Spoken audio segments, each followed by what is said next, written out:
Yo, what's up, mga tao sa kalibutan Earth. So, nasad ang inyong Uncle Alien karon.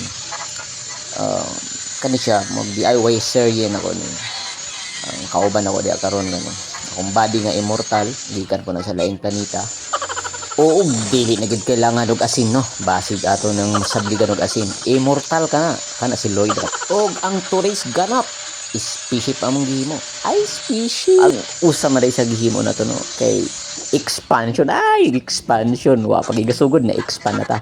So diya naghimo tag corporate office na to para sa Bukidnon para ma-welcome na to ning uban nga nasa Bukidnon. So wa pa ta nagsugod na expand na ta. So di ba kurat kayo.